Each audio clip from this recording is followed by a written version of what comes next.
Hello everyone, আমি মৌমিতা। আমার একটা নতুন ভিডিওতে তোমাদের সবাইকে অনেক অনেক ওয়েলকাম। তো আমার চ্যানেলে তোমাদের সবাইকে অনেক অনেক স্বাগত। তোমরা যে যেখান থেকে আমার ব্লগটা দেখছো, আশা করি সবাই ভালো আছো আর সুস্থ আছো। আমি ভালোই রয়েছি। তো তোমাদের সাথে আজকে আমি যে ব্লগটা শেয়ার করতে চলেছি, সেই ব্লগটা একদমই অন্যরকম একটা ব্লগ। তো তোমাদেরকে আমার ব্লগটা প্রথম থেকে শেষ পর্যন্ত দেখার অনুরোধ রইল। ভালো লাগলে একটা লাইক কমেন্ট শেয়ার করো, আর আমার চ্যানেলটাকে সাবস্ক্রাইব করে আমার পাশে থেকো। তো তোমরা প্রথমেই আমার থাম্বনেল দেখে বুঝতে পারছো যে আমি আজকে তোমাদের সাথে কি শেয়ার করতে চলেছি। হ্যাঁ, আমাদের এখানে পুজো পুজো বলতে মা শীতলা, মানে এই যে মাঘী পূর্ণিমার দিন মা শীতলার স্নান যাত্রা হয়, মানে স্নান যাকে বলে, স্নান করাতে নিয়ে যাওয়া হয়। তো সেই উপলক্ষেই পুজো। তো পুজোতে অনেক প্রসেশন থাকে, তো সবটাই আমি তোমাদের সাথে শেয়ার করব। দেখলে অবশ্যই তোমাদের ভালো লাগবে।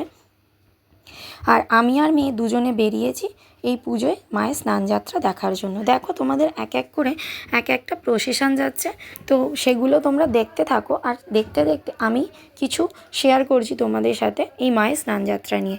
তো আরেকটা কী বলো তো, হয়তো সবার মানে সব জায়গায় এই পুজোটা হয় না। মেনলি এটা হাওড়ার উৎসব। আর হাওড়া বলতে হাওড়া না, শালকিয়ার তো এটা শালকিয়ার বেলগাছিয়ার উৎসব। তো শালকিয়া থেকে বেলগাছিয়া পর্যন্ত এই মায়ের স্নানযাত্রাটা হয়। আর মায়ের স্নানযাত্রা বলতে দেখো, শালকিয়ার ওখানে বড় মা আছে, তো সেই বড় মা মেন। তো আরও মানে 4টে মা আছে, বড় মা, মেজো মা, সেজো মা আর ছোটো মা। এই 4টে মাকে নিয়ে এই মানে স্নানযাত্রা উৎসবটা মেনলি হয়। বাকি আরও অনেক জায়গায় মানে যারা শীতলা মা পুজো করে রেখেছে ঠাকুর, সেই ঠাকুরগুলোকেও কিন্তু স্নানযাত্রার দিন মানে নিয়ে যাওয়া হয়। তো যাই হোক, এটাই ছিল মানে এটাই মেন। তো এটা মাঘী পূর্ণিমার দিন, মানে এই যে ধরো ফাল্গুন মাসের যে মাঘী পূর্ণিমা আছে, সেই মাঘী পূর্ণিমার দিন এই স্নানযাত্রা উৎসবটা হয়। যেহেতু এবছর 2 দিন ধরে পড়েছিল এই উৎসবটা, তো মেনলি সন্ধ্যাবেলার দিকে মোটামুটি ধরো যখন পূর্ণিমা পড়ে, তো তার কিছুক্ষণ আগে মাকে নিয়ে যাওয়া হয় গঙ্গায় স্নান করানোর জন্য। তো বড় মা থাকে শালকিয়াতে, তো শালকিয়াতে বড় মা থাকে। আর মেজো মা, সেজো মাকে নিয়ে যাওয়া হয় বড় মার ওখানে, মানে শালকিয়ার ওখানে নিয়ে যাওয়া হয়। গঙ্গায় স্নান করিয়ে বড় মার সাথে দেখা করিয়ে আর ছোটো মার সাথে দেখা করিয়ে তারপর যে যার মাকে মন্দিরে নিয়ে এসে সারা রাত ধরে পুজো হয়। তারপরের দিন বলি হয়, সবাই অঞ্জলি দেয়, উপোস করে, এই রকমভাবে পালন করা হয়। তো আর সবথেকে আরেকটা ব্যাপার হচ্ছে, জানো তো, এখানে ছোটো মা যে আছে, সেই ছোটো মাকে কিন্তু মানে পুজোর দিন বের করা হয় না, মানে স্নানযাত্রার দিন নিয়ে যাওয়া হয় না গঙ্গাতে। তার একটা কারণ আছে। তো আমি যেটা শুনেছি, যে কোনো একটা সময় ছোটো মাকে মানে গঙ্গা স্নান করাতে নিয়ে গিয়ে, যখন গঙ্গা স্নান করাতে যাবে, তখন ছোটো মা নাকি গঙ্গার জলে ভেসে যাচ্ছিল। তো সেই কারণে তারপর থেকে মাকে আর নিয়ে যাওয়া হয় না। তো মাকে যেহেতু নিয়ে যাওয়া হয় না, মাকে নাকি চেন দিয়ে মন্দিরে বেঁধে রাখা হয়েছে। মানে সবার মানে পুরোহিতের ধারণা যে মাকে যদি ছাড়া হয়, তো মা নাকি মন্দির থেকে চলে যাবে। তো সেই কারণে মাকে বেঁধে রাখা হয়। আর বাকি যে মা আছে, বড় মা, মেজো মা, সেজো মা, তারা ছোটো মার সাথে দেখা করে, মানে একটা বোন আর একটা বোনের সাথে দেখা করে তারপর যে যার মানে জায়গায় এসে পুজোটা হয়। তো এই হচ্ছে পুজোর মেনলি পুজো হয় এই কারণে।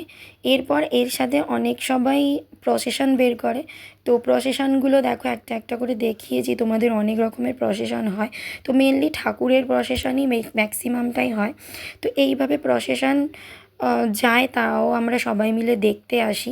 তো মোটামুটি প্রায় সন্ধ্যা 6:30 7টা বেজে যায়। যেহেতু এবছর মাধ্যমিক পরীক্ষা ছিল, তো সেই কারণে প্রসেশনটা বেরোতে দেরি হয়েছে, কেন মোটামুটি 2:30টার পর রাস্তা ব্লক করার কথা হয়েছিল। তো রাস্তা ব্লক হওয়ার পরেই তারপর নিয়ে যাওয়া হয়, কেন রাস্তায় প্রচণ্ড ভিড় থাকে। প্রায় সমস্ত লোকজনই প্রায় রাস্তায় স্টল বসে, মানে এই স্নানযাত্রা এটা ছিল প্রসেশন। আর পুজোর বেরিয়ে যায়। এরপর থেকে কতটা ভিড় হয়েছে, এই খাওয়া দাওয়া পুরো রাস্তায় থাকে, এই সমস্ত কিছুভাবে তোমাদের সাথে শেয়ার করতে দীর্ঘদিন ধরে চলছে।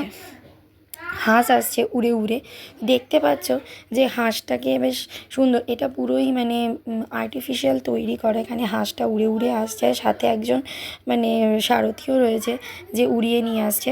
তো বেশ ভালো, সবাই খুব মজা করে। আর এখানের বাচ্চাটাকে দেখো, সে কতটা আনন্দ করে মজা করছে, প্রায় মানে অনেকক্ষণ ধরে নাচছে। আর এত ভিড় হয় যে সত্যি কথা বলতে কি ভীষণ গরম হয় আর প্রচণ্ড কষ্ট হয়, মানে এত ভিড় হয়। তাও দেখো এই একটা দিন আমাদের আনন্দ মজা সবই করতেই হবে। তো যাই হোক, চলো তাহলে এই হলো পুজোর কথা। তাহলে আমি ব্লগটা এবারেই আমি মানে শেষ করব।